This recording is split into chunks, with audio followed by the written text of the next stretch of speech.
चले खबरों में आगे बढ़ेंगे, बात करेंगे राजधानी भोपाल की। साथ भी प्रज्ञा ठाकुर की ओर से एक बयान सामने आया है और बयान भी ऐसा कि विवादित बयान।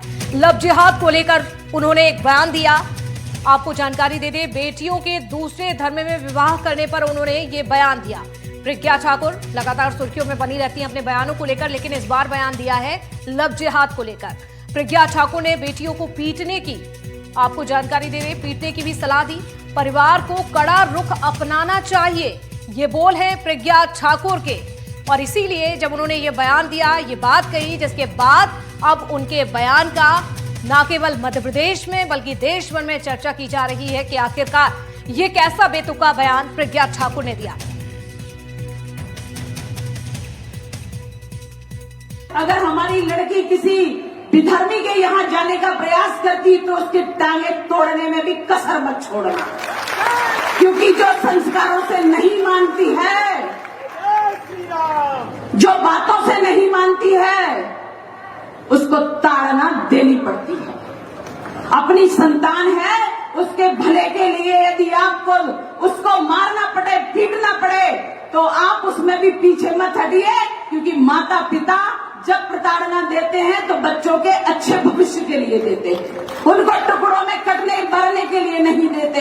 जब एक बिटिया पैदा होती है तो माताएं इतनी प्रसन्न हो जाती हैं और कहती हमारे घर में लक्ष्मी आई है, हमारे घर में सरस्वती आई है, सब लोग बधाई देते हैं। लेकिन जब वो बड़ी होती है तो मियाँ बनने के लिए चल देती है। तो ऐसी बच्चियों को जो हठी हैं, जो संस्कारों को नहीं मानती, माता पिता की बात नहीं मानती, बड़ों की इज्जत नहीं करती और घर से भागने को तैयार है, उनके लिए सतर्क रहो, जागते रहो और ऐसी लड़कियों को मारकर, पीटकर, समझाकर, बुझाकर, प्यार से और डांट के जैसे भी हो, पर घर से जाने मत। ये आपको सीखना पड़ेगा और ये आपको प्रतिबंध लगाने पड़ेंगे। तो देखिए, प्रज्ञा ठाकुर का ये बयान अभी आप सुन रहे थे। चले और ज्यादा जानकारी लेंगे, हमारी सहयोगी भोपाल से निहारिका शर्मा भी जुड़ चुकी हैं। निहारिका, ये जो प्रज्ञा ठाकुर ने बयान दिया है, ये कब का बयान है उनका, कब उन्होंने ये बयान दिया?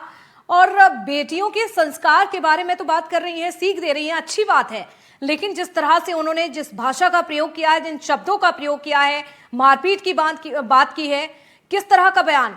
मध्य प्रदेश में अभी इस बयान को कैसे देखा जा रहा है निहारिका? बिल्कुल साक्षी, आप सही कह रहे हैं। देखिए, मध्य प्रदेश में प्रज्ञा सिंह ठाकुर के बयान जगह जगह पर अब सुने जा रहे हैं। प्रज्ञा सिंह ठाकुर भोपाल की पूर्व सांसद है। ये बयान उन्होंने कल दिया है। कल वे भोपाल के ही एक कार्यक्रम में शामिल होने पहुंची थी, जहां पर उन्होंने मंच से एक बार फिर से विवादास्पद ये बयान लड़कियों को लेकर दिया है। और उस दौरान उन्होंने सीख देने की तो कोशिश की, लेकिन वो सीख जिस भाषा में दी, जिस शब्दों का और जिस तरीके का इस्तेमाल करते हुए उन्हें ये सीख दी है, वो बिल्कुल विवादास्पद है और एक बार फिर से वो विवादों में घिरी हुई नजर आ रही है, सुर्खियों में है। और कारण यही है कि जिस तरह से वो कह रही है कि अपनी बेटियों को मारे पीटे, अगर वे घर से भागने के लिए तैयार है तो उन्हें उनकी टांगे तोड़ दे। और इस तरह के शब्दों का इस्तेमाल करके न केवल वो सभी की बेटियों के ऊपर सवाल उठा रही है, लेकिन वो ये भी कह रही है कि अगर कोई भी बेटी विधर्मी के साथ जाने या भागने के लिए तैयार है तो उसकी टांगे तोड़ने के लिए आप भी तैयार रहिए। और देखिए, पहली बार ये बयान उन्होंने नहीं दिया है, इससे पहले भी वो हिंदू संस्कृति के कार्यक्रम में जब शामिल होने गई थी, उन्होंने कहा था कि सभी अपने अपने घरों में हथियार रखें। अगर कोई भी विधर्मी आपके घर की दहलीज पार करता है तो आप उनको 2 टुकड़े कर दीजिए। और उसके बाद अब एक और कार्यक्रम में वे शामिल हुई, जिसके बाद उन्होंने लड़कियों को लेकर फिर यह बयान दिया है। और इस बार भी उन्होंने मारने पीटने की बात कही है। और न केवल बात कही है, उन्होंने ये भी कहा है कि कोई भी लड़की अगर आपकी घर की लक्ष्मी है, सरस्वती है, अगर आप उन्हें बचपन से इस तरह से पालते हैं, पोसते हैं, लेकिन वो अगर किसी विधर्मी के साथ भागने के लिए तैयार है तो फिर आपको भी तैयार होना होगा। भले ही आप रोइए, वो रोए, लेकिन आपको उसे मारपीट करके ये समझाना होगा कि उसकी दहलीज क्या है, उसे कहाँ रहना है, किस संस्कृति में रहना है। क्योंकि अगर आपका बच्चा किसी संस्कार से या फिर आपकी बातों से नहीं मानता है तो फिर आपको इसी तरह के कड़े नियम अपनाने होंगे। जी बिल्कुल निहारिका, लेकिन सवाल ये उठता है कि जब एक महिला इस तरह से महिला के लिए ही, बच्चियों के लिए ही बयान दे, तो आखिरकार किस तरह से देखा जाए? और जो बयान प्रज्ञा ठाकुर ने दिया है, महिलाओं से जुड़ा हुआ है, बच्चियों से जुड़ा हुआ है, बेटियों से जुड़ा हुआ है, तो ऐसे में बेटियां इस बयान को कैसे देख रही हैं? बिल्कुल, देखिए साक्षी, आप खुद एक लड़की हैं, मैं जी। खुद एक लड़की हूँ, और अगर हमारे सामने भी इस तरह के बयान आ रहे हैं तो ये बिल्कुल भी एक्सेप्टेबल नहीं है। देखिए, सीख दीजिए, हर माता पिता अपने बच्चों को सीख देता है, आपको भी दी होगी, मुझे भी दी होगी, लेकिन वो सीख देने का एक तरीका होता है, शब्दों का इस्तेमाल करने का एक तरीका होता है। और आप पूर्व जी। सांसद हैं, आप साथ भी हैं, ऐसे में किस तरह की बात आपको करना चाहिए, किस तरह की चीजों का, भाषा का आपको इस्तेमाल करना चाहिए, इसका बेहद ख्याल रखने की जरूरत है। वो भी तब जब आप खुले मन से कई सारी लड़कियों को, कई सारी महिलाओं को संबोधित कर रही हैं।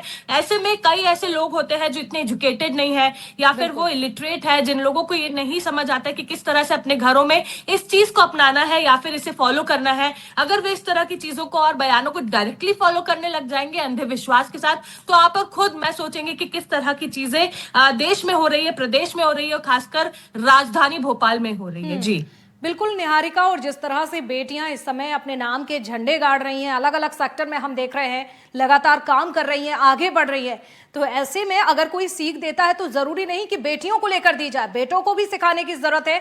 फिलहाल इस चर्चा के लिए आपका बहुत शुक्रिया, तमाम जानकारी के लिए निहारिका। चलिए अब और भी खबरों का रुख करेंगे और बात करेंगे ग्वालियर की, जहां पर 25,000 के इनामी डकैत योगी की तलाश की जा रही है। डकैत की तलाश में जंगल में उतरी है पुलिस की टीम, तो 2 महिला आईपीएस अफसरों के नेतृत्व में यहां पर तलाश की जा रही है। एक साथ 6 थानों की पुलिस भी यहां पर जांच लगातार कर रही है।